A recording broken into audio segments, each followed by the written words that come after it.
예수님을 둘러싼 많은 무리들이 자기네들이 예수님에 대하여 어떤 확신을 가지게 되어야겠다 하는 생각들로 예수님께 질문을 드리게 됩니다. 뭐라고 했느냐 하면은 성전한 솔로몬 행각에 다니시는 예수님께 많은 유대인들이 애워싸고 질문 드리기를 당신이 언제까지나 우리 마음을 의혹해 하려나이까? 그리스도여든 밝히 말씀하시오 했습니다. 그때 예수님의 대답은 25절에 내가 너희에게 말하였지만 믿지 아니하는도다. 내가 내 아버지의 이름으로 행하는 일들이 나를 증거하는 것이오늘 너희가 내 양이 아니므로 나를 믿지 아니하는도다. 내 양은 내 음성을 들으며 나는 저희를 알며 저희는 나를 따르느니라. 왜 유대인들이 그렇게 혼란에 빠진 상황을 솔직히 고백하면서 당신이 진짜 그리스도로 오신 분이면 우리에게 밝히 말씀해 달라고, 언제까지 우리를 의혹 가운데 혼란에 빠져 있게 하겠는가고 원망 비슷한 질문을 했습니다. 예수님의 대답은 단호하고 간단했습니다. 내가 이미 일러주었으되 내가 그리스도라고 일러주었으되 너희가 믿지 아니하는도다. 자, 여기서 우리가 잘 여러분 자신의 신앙을 점검해 볼 필요가 있습니다. 예수님 앞서 6개월 전에 세례 요한이 태어났습니다. 세례 요한은 그 아버지 어머니가 나이가 많아서 아기를 가질 수 없는 상태였습니다. 여인에게는 경소라고 하는 것이 말라버리면 아기를 가질 수 없다고 합니다. 영어로는 menstruation이라고 하는데요. 그러면 이런 것을 우리가 생각해 볼 때, 그러면 생명, 사람, 나게 하시는 이가 누구신가?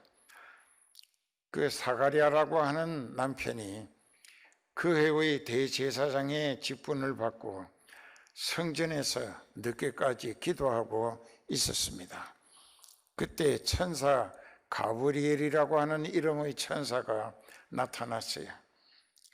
지극히 높으신 하나님께서 나를 보내셨는데 당신 부부 사이에 아기를 갖게 될 것이고 아들을 낳을 것인즉 이름을 요한이라고 해라. 이름까지 지어줬습니다. 그러면서 곁들여 천사가 일러주는 말씀이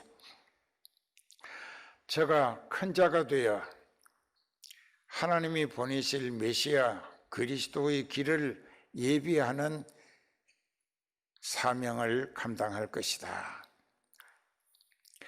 그리고 이 사실이 성취되어 네가 아들을 낳고 그 이름을 요한이라고 짓게 되기 전까지는 지금 천사가 와서 하나님의 심부름꾼으로 당신에게 일러준 이 말들을 발설하지 누설하지 못하게 하기 위하여 이 일이 이루어질 증거의 표시로 당신이 지금부터 벙어리가 될 것이라 했어요. 그 입이 딱 붙어서 혀가 굳어버렸어요. 벙어리가 된 것이 얼마나 기뻤겠는가. 자기가 벙어리가 될지언정 아들 하나 주시겠다니까.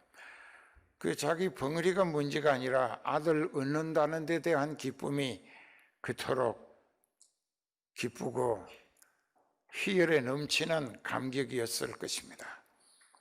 그랬는데 이제 1년이 가까이 됐습니다. 그래서 아내가 해산을 했어요. 남자아이를 낳았습니다.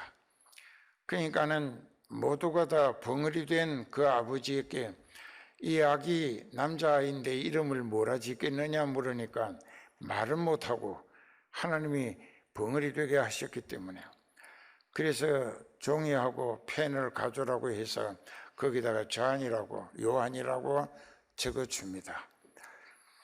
그래서 세례 요한이 태어난 것입니다.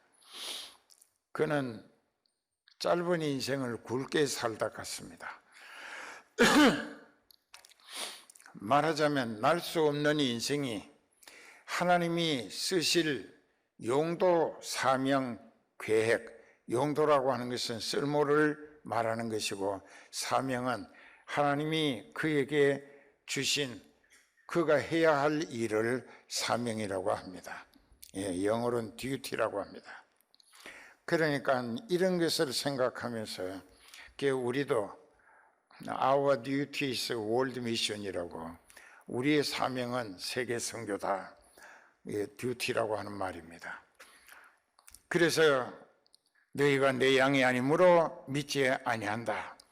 내 양은 내 음성을 들을 줄 알고 나는 저희를 알아보고 저희는 나를 따르게 돼 있다. 이 목회하면서 겪어보니까 그래요.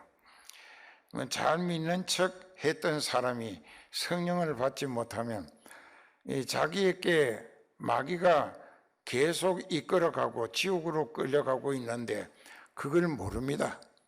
본인은 전혀 몰라요. 지금 귀신에게 끌려서 지옥 가고 있고, 거짓말도 하고 사기 협잡도 하고 또 다른 사람을 모략 중상하고 아니면 이용해 먹고 못된 짓은 골라가면 다 하는데, 그러면서도 자기는 잘나고 똑똑해서 나는 저 사람보다 머리가 낫기 때문에, IQ가 높고 아이디어가 뛰어나기 때문에 내가 저 사람을 이용해 먹는다. 너는 바보기 때문에 내 밥이다. 이 잘난 척한다 이게. 그 사람이 지옥 문턱에 들었을 때 아차, 참 내가 참 어리석고 바보같이 내가 결국은 이 육신이 허욕을 채우자고 혈기와 정욕을 일삼고 또 탐심으로 그 욕심이 지나쳐서 죄악을 일삼았더니 그것이 결국은 나로 지옥길을 서둘러 빠져들게 만들고 말았구나. 지옥 문턱에 들었을 때에 본인이 안다 이게, 압니다. 그런 사람도 있었고, 그렇기 때문에 내 양은 내 음성을 듣는다. 나는 저희를 안다. 그리고 저희는 나를 따르게 돼 있다. 그건 목자와 양떼와의 관계를, 오늘 우리도 정리해 볼 필요가 있어요. 세례 요한의 제자였던 안드레와 빌립이 이른 아침에 세례 요한 앞에 서 있었습니다. 예수님이 저쪽으로 길을 가십니다. 요한복음 1장 29절에 세례 요한이 말합니다. 보라, 세상 죄를 지고 가는 하나님의 어린 양이라. 너희는 저를 따라야 한다. 그래서 결국은 그 두 제자가 예수님을 따라갑니다. 막 열심히 따라갔어요. 쿵쿵대고 뛰어갔더니 예수님의 뒤를 돌아보시면서 무엇을 구하느냐?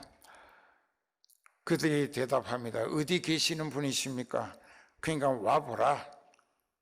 그래서 따라갔어요. 그날 하룻밤을 예수님과 같이 지나면서 예수님의 말씀을 듣고 그분의 인격과 권능 여러 가지로 감동을 많이 받고 그분이 그리스도이심을 예수님이 알게 해 주신 거예요. 그리스도란 말은 성령이 충만하다는 뜻입니다. 그래서 이제 날이 새기 바쁘게 안드레는 자기 집으로 가고 빌립은 자기 친구 나다나엘을 찾아갔습니다.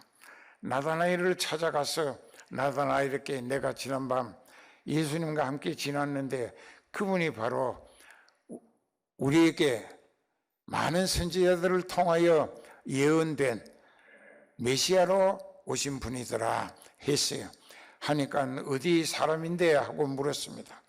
그러니까 이 빌립이 예수님을 잘 모르고 나사렛 사람 예수라고 했어요.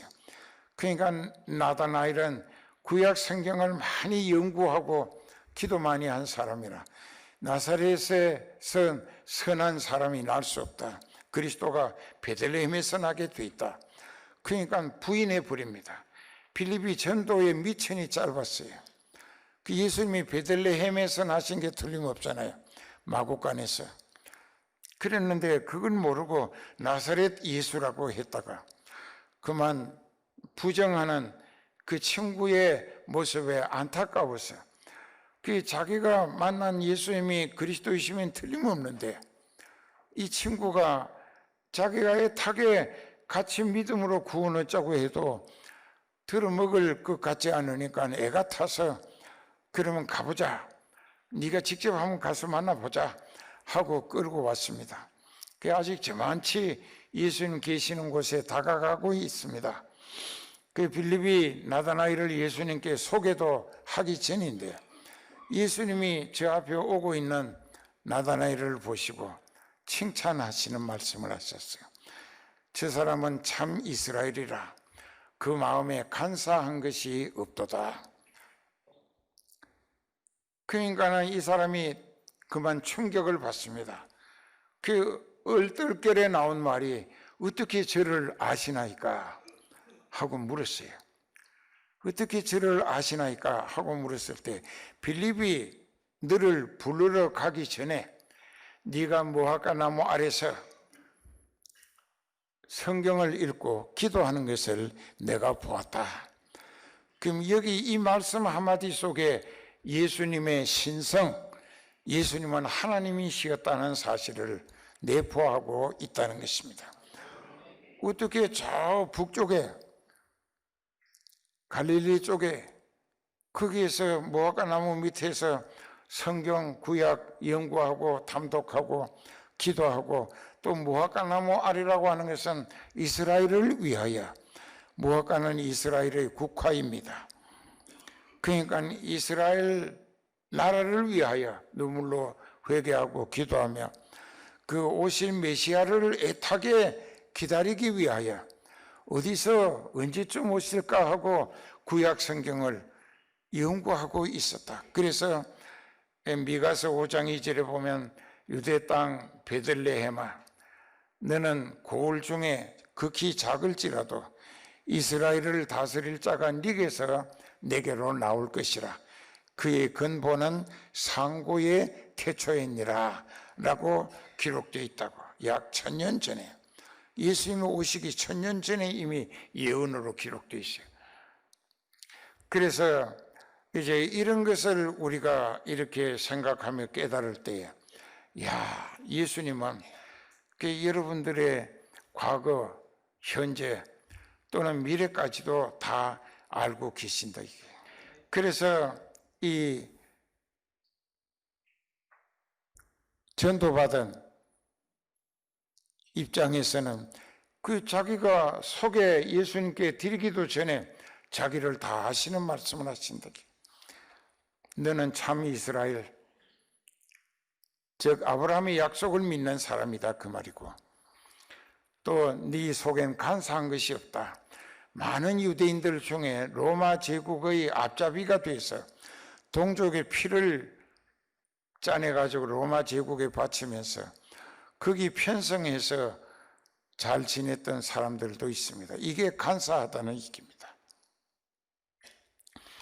어떻게 저를 아시나이까? 빌립이 너를 부르기 전에 네가 무화과 나무 아래 있을 때에 내가 너를 보았노라. 여기는 예수님의 신성을 밝히신 것이라. 그의 요한복음 1장 49절에 보면은 당신은 하나님의 아들이시오 당신은 이스라엘의 임금이로소이다 라고 굴복을 합니다. 그 빌립이 전도했을 때 자기가 구약 성경 좀 아는 척하고 나사렛 사람이면 아니다 라고 부인을 했는데요, 예수님이 자기를 보자마자 이는 참 이스라엘이고 그 마음에 간사한 것이 없고 어떻게 저를 아시나이까? 빌립이 너를 부르기 전에 네가 모학과 나무 아래서 나라와 민족을 부둥켜 안고 눈물로 기도하며 구약 성경을 연구하면서 메시아 오시기를 애타게 기다린 네 모습을 내가 봤다 이게 예수님이. 여기서 예수님에게는 두 가지 성품, 영적으로는 신성이고 육적으로는 인성이라. 그래서 신학적으로는 예수님은 영으로는 하나님이시고 육신으로는 완전한 사람이시다. 그렇게 가르치는 것입니다. 거기에서 굴복을 했습니다. 그 사람의 이름이 바돌로메라고 사도 중에 한 사람으로 들어가 있습니다. 그러면 이런 것이 이제 여기에서 예수님을 알아보게 되고 그리고 예수님을 인정하게 되고 그리고 자기 자신을 회개하면서 그 예수님께 의탁하게 될 때에 예수님은 목자가 되시고 그 사람은 그 예수님의 양떼 중 하나가 되어지는 것이다. 이렇게 이루어지는 것입니다. 여러분들이 예수님의 양떼지 장 목사의 양떼가 아니에요. 여러분들은 예수님의 양떼입니다.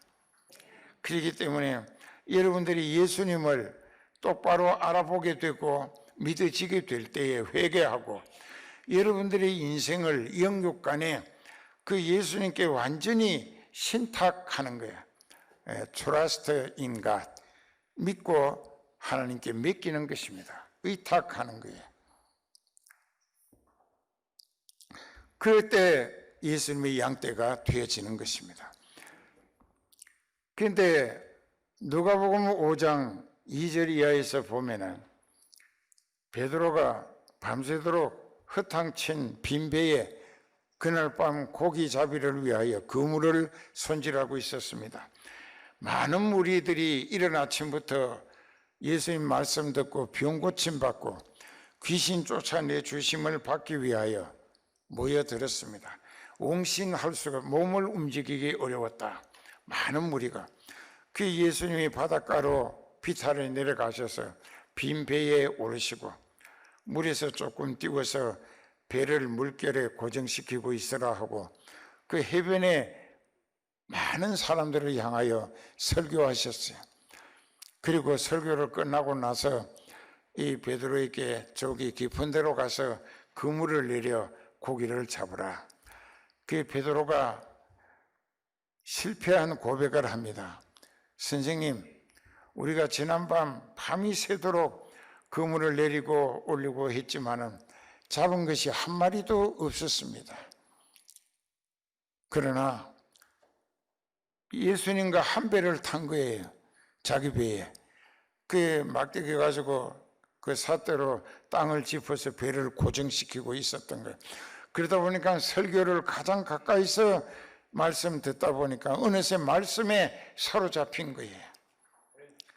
말씀에 점령당한 거예요. 그 자기의 의식, 자기 주장 이런 거 다 상관없이 오로지 말씀에 완전히 사로잡혔기 때문에 말씀이 믿어지고 그 말씀이 시키시는 대로 깊은 데로 갔습니다. 그물을 내렸어요. 고기가 너무 많이 잡혔어요.